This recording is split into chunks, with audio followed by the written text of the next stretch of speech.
बिस्मिल्लाहिर्रहमानिर्रहीम। स्टूडेंट, इस वीडियो के अंदर हम किसी भी फंक्शन को उसकी स्टैंडर्ड फॉर्म में यानी कैनोनिकल फॉर्म में रिप्रेजेंटेशन के डिफरेंट मेथड्स देखेंगे और हम देखेंगे कि किस तरह से एक जो फंक्शन होता है उसको स्टैंडर्ड फॉर्म में रिप्रेजेंट किया जाता है और किस तरह से जो नॉन स्टैंडर्ड फॉर्म है वो स्टैंडर्ड फॉर्म से डिफरेंट होती है। अब हम जानने की कोशिश करते हैं कि कैनोनिकल या स्टैंडर्ड फॉर्म क्या है एक फंक्शन की। तो canonical form is a standardised way of representing something mean a function that may have many different forms. एक फंक्शन की जिसके डिफरेंट रिप्रेजेंटेशन की फॉर्म्स हो सकती हैं, उसकी जो स्टैंडर्डाइज रिप्रेजेंटेशन है वो उसकी कैनोनिकल रिप्रेजेंटेशन है। और जो स्टैंडर्डाइज रिप्रेजेंटेशन होगी वो क्या होगी? यूनिक होगी। तो इसका क्या मतलब है कि जो नॉन स्टैंडर्डाइज रिप्रेजेंटेशन हैं वो डिफरेंट हो सकती हैं, लेकिन जो स्टैंडर्डाइज रिप्रेजेंटेशन होगी वो यूनिक होगी, वो डिफरेंट नहीं होगी। इसकी एग्जांपल हम देखते हैं। हमारे सामने दो फंक्शंस हैं f1 और f2, और ये जो दोनों फंक्शन हैं इनकी उन इनपुट वेरिएबल्स तीन हैं, x, y और z।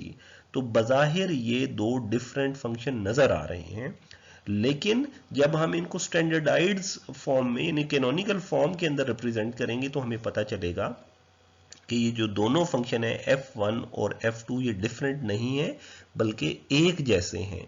तो ये जो f1 और f2 है ये नॉन स्टैंडर्डाइज रिप्रेजेंटेशन है, और जब हम इनको स्टैंडर्डाइज वे में रिप्रेजेंट करेंगे तो वो इनकी कैनोनिकल रिप्रेजेंटेशन है। Truth table is canonical representation. अगर हम f1 और f2 दोनों का ट्रूथ टेबल बनाएंगे तो वो ट्रूथ टेबल क्या होगा? एक जैसा होगा। तो जिससे हमें पता चलेगा कि ये दोनों एक ही जो फंक्शन है, डिफरेंट फंक्शन नहीं है। तो जो कैनोनिकल या स्टैंडर्ड फॉर्म है उसमें दो तरीके हैं कैनोनिकल फॉर्म के अंदर एक फंक्शन को रिप्रेजेंट करने के। जो पहला तरीका है वो है standard sum of product form, और दूसरा क्या है? Standard product of sum form. यानी जो कैनोनिकल फॉर्म में जब भी हम अपने फंक्शन को रिप्रेजेंट करेंगे तो या वो standard sum of product form में करेंगे या standard product of sum form में करेंगे। इन दोनों में से कोई एक वे हो सकता है, कोई तीसरा वे नहीं होगा।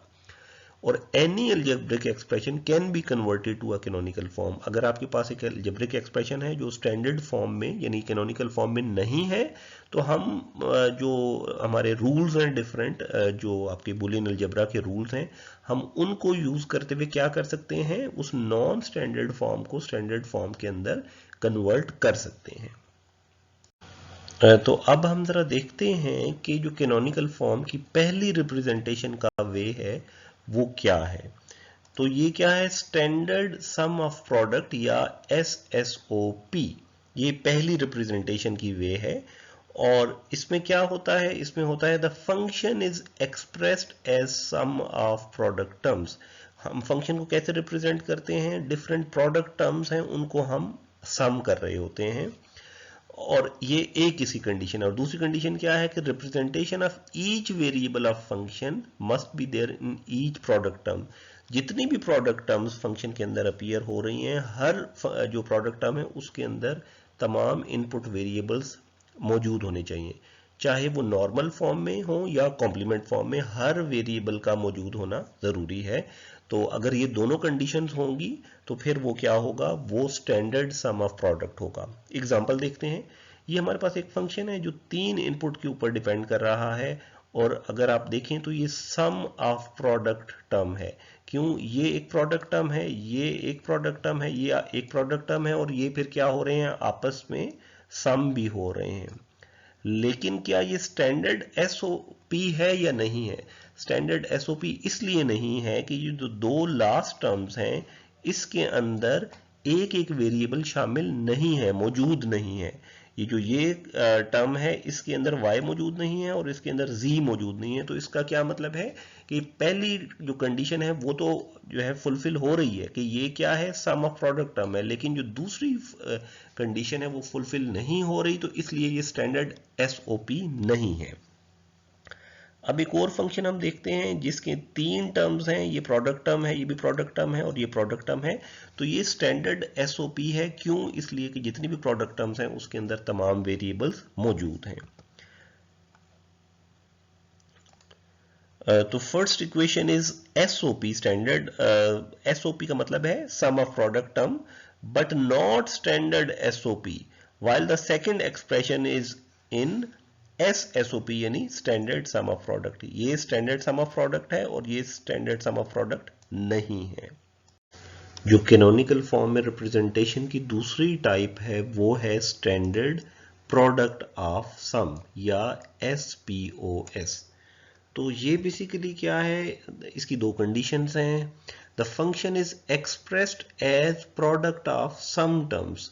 मुख्तलिफ सम टर्म्स हैं और उसको हम क्या करते हैं, आपस में प्रोडक्ट करते हैं। पहली ये इसकी कंडीशन है और दूसरी कंडीशन क्या है, representation of each variable of function must be there in each sum terms.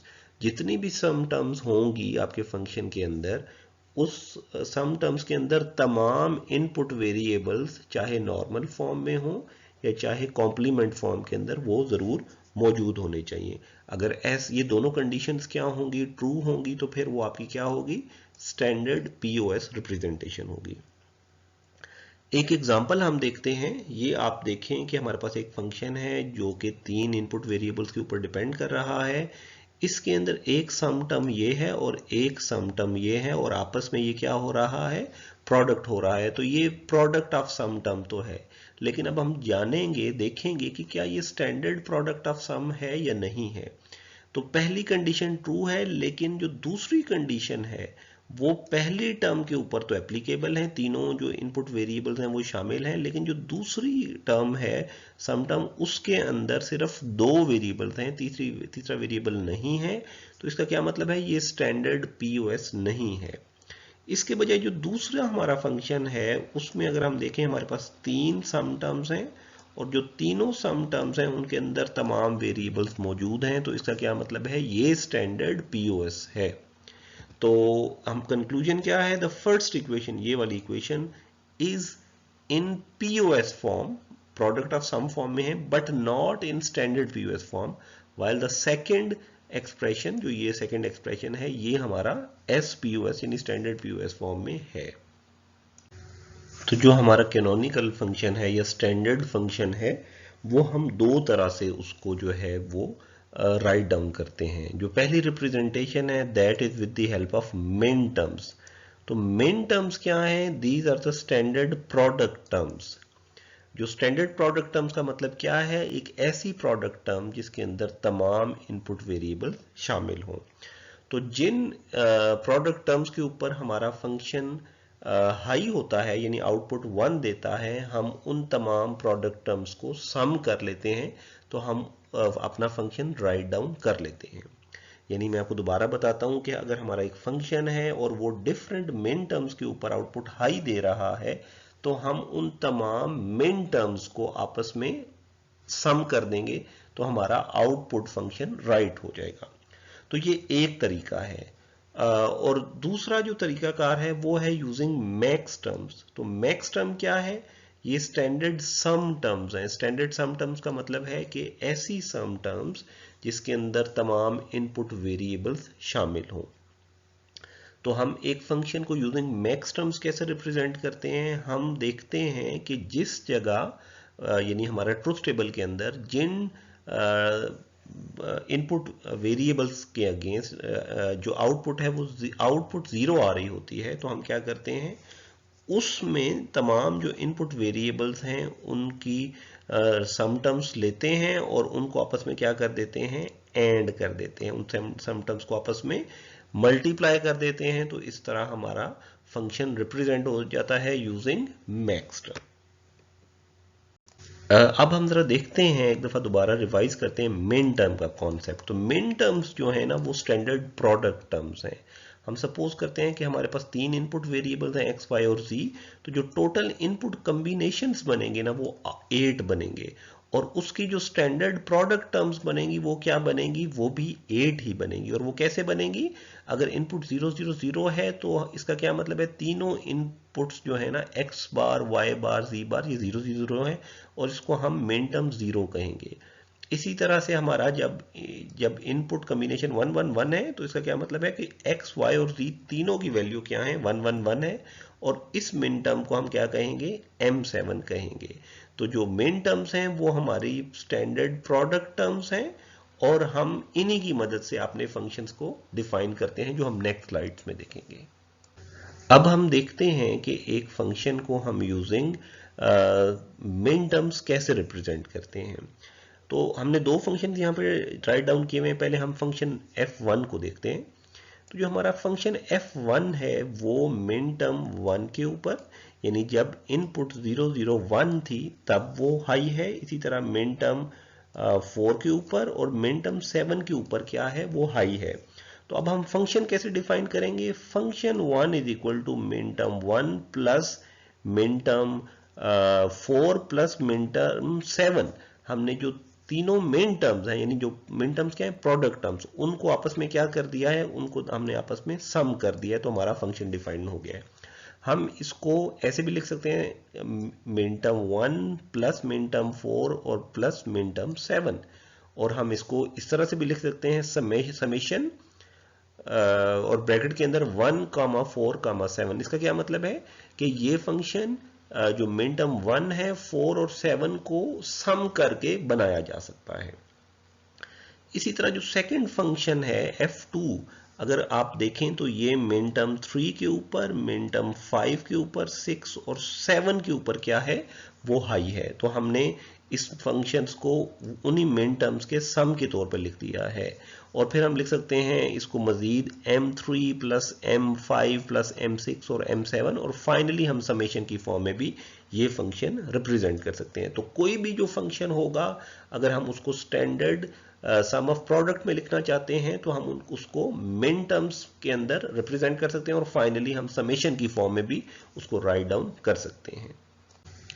अब हम देखते हैं कि ये मैक्स टर्म है ये क्या है। तो जो मैक्स टर्म है ये स्टैंडर्ड सम जो है वो टर्म है। तो अगर आप देखें यहाँ हमारे पास एक इनपुट वेरिएबल्स हैं x, y और z, यानी तीन इनपुट वेरिएबल्स हैं किसी भी फंक्शन के। और जो उसके तमाम पॉसिबल कम्बिनेशन हैं वो आपको पता है कि वो कितने बनेंगे, वो 8 कम्बिनेशन बनेंगे, 0 0 0 से लेके 1 1 1 तक। तो इनके जो कॉरस्पॉन्डिंग मैक्स टर्म्स हैं वो क्या होंगे, वो जो पहली आपकी मैक्स टर्म होगी वो होगी x plus y plus z, ये एक सम टर्म है। और जो जीरो होगा जब हम उसको यहाँ पे मेंशन करेंगे तो वो हम इन्वर्ट करेंगे, यानी जो x अगर जीरो है तो यहाँ पे x आएगा, x बार नहीं आएगा। इसी तरह जब y जीरो है तो हमारा जो y है वो विदाउट बार आएगा और z भी। दूसरी टर्म में देखें कि जो हमारी वन टर्म है जो इनपुट में, वो हम विद बार जो है उसको यूज करेंगे। अगर आप ये देखेंगे जो आखिरी हमारी टर्म है वो क्या है, 1 1 1। और इसको हम कैसे लिखेंगे, जब मैक्स टर्म में लिखेंगे तो वो लिखेंगे x बार प्लस y बार प्लस z बार। और जो मैक्स जो डेजिग्न हम इसको किस तरह से राइट डाउन करते हैं, कैपिटल M के साथ। जो पहला मैक्स टर्म है वो कैपिटल M0 है, फिर कैपिटल M1 और जो लास्ट है वो कैपिटल M7। तो अभी हम देखते हैं कि एक फंक्शन को हम कैसे रिप्रेजेंट करते हैं यूजिंग मैक्स टर्म। जो standard product of sum form है, यानी जो कैनोनिकल फॉर्म, वो हम यूजिंग मैक्स टर्म रिप्रेजेंट करते हैं। सबसे पहले हम देखते हैं कि कौन सी मैक्स टर्म्स के ऊपर आपका जो फंक्शन है वो जीरो दे रहा है। तो हम क्या करते हैं, उन मैक्स टर्म्स को फंक्शन को उन मैक्स टर्म्स की टर्म में लिखते हैं। तो ये जो फंक्शन है ये मैक्स टर्म 0, मैक्स टर्म 1 2 और 4 जो है हमने उनको आपस में क्या किया है, प्रोडक्ट कर दिया है। और ये जो मैक्स टर्म्स हैं हम इनको कैपिटल M से भी रिप्रेजेंट कर सकते हैं। तो हमारा जो फंक्शन है वो m0 dot m1 dot m2 dot m4 भी हम इसको राइट डाउन कर सकते हैं। और मजीद इसको हम कैसे लिख सकते हैं, पाई विद इन ब्रैकेट 0 1 2 4, यानी ये जो 4 मैक्स टर्म्स हैं वो उनका हम प्रोडक्ट करेंगे तो हमारा फंक्शन डिफाइंड हो जाएगा। तो इस तरह से हम कोई भी जो फंक्शन है उनको यूजिंग मैक्स टर्म रिप्रेजेंट कर सकते हैं। अब हम देखेंगे कि अगर हम एक फंक्शन जिसको हमने डिफाइन किया हुआ है यूजिंग मिन टर्म्स, उसको कन्वर्ट कैसे करेंगे मैक्स टर्म रिप्रेजेंटेशन में। तो एक फंक्शन है आपका जो 3 इनपुट वेरिएबल्स के ऊपर डिपेंडेंट है, और वो कहाँ कहाँ पे min term number 3, min term number 6 और मिन टर्म नंबर 7 के ऊपर आउटपुट हाई दे रहा है। तो हम इस फंक्शन को सबसे पहले रिप्रेजेंट करेंगे यूजिंग मिन टर्म्स, यानी standard sum of product form में। इसको अगर हम मजीद कन्वर्ट करें तो हम जो है using notation of min terms भी इसको राइट डाउन कर सकते हैं, m7 plus m6 plus m3, या समेशन 3, 6, 7, ये भी वही रिप्रेजेंटेशन है। अगर अब हम यहां से देखें कि ये m7, m6, m3 के ऊपर हाई है, तो फिर कहाँ लो है? जो बाकी हमारी रिमेनिंग टर्म्स हैं m0, capital M1, capital M2, capital M4, M5, ये क्या होंगी? ये इसकी मैक्स टर्म्स होंगी। यानी कि इन जो पॉइंट्स के ऊपर आउटपुट हाई है, तो इन पॉइंट्स के ऊपर आपका जो सिस्टम है वो क्या होगा? वो आउटपुट 0 दे रहा है। तो अब अगर हम यहां से, यानी जो ये हमारी वैल्यूज हैं, इसको दोबारा मैक्स टर्म्स के जरिए रिप्रेजेंट कर दें, तो फिर हम क्या कर सकते हैं? अपने फंक्शन को इस तरह से, ये जो मैक्स टर्म आपको पता है कि स्टैंडर्ड सम टर्म्स होती हैं, हम अगर इनको रिप्लेस कर दें तो हमारा जो फंक्शन शुरू में जो in terms of min term define था, अब ये क्या है? In terms of max term यहाँ पे डिफाइन हो गया। तो इसी तरह से कोई भी जो फंक्शन है वो अगर मैक्स टर्म में है तो हम उसको कन्वर्ट कर सकते हैं मिन टर्म में, और अगर आपको वो गिवन है मिन टर्म में तो वो आप उसको मैक्स टर्म में रिप्रेजेंट कर सकते हैं। और स्टूडेंट्स, अब वक्त हुआ है आपके क्विज का। Convert the following function into min term form. ये एक फंक्शन है जो कि मैक्स टर्म फॉर्म में गिवन है, और आपने क्या करना है? इसको इक्विवेलेंट मिन टर्म फॉर्म में रिप्रेजेंट करना है। तो जो आंसर है वो पहले कमेंट के अंदर प्रोवाइडेड है, आप इसको स्टैंडर्ड मिन फॉर्म के अंदर रिप्रेजेंट करें और फिर आंसर अपना वेरीफाई करें पहले कमेंट से। तो फिर अब हम आपसे मिलते हैं नेक्स्ट वीडियो तक। अल्लाह हाफिज।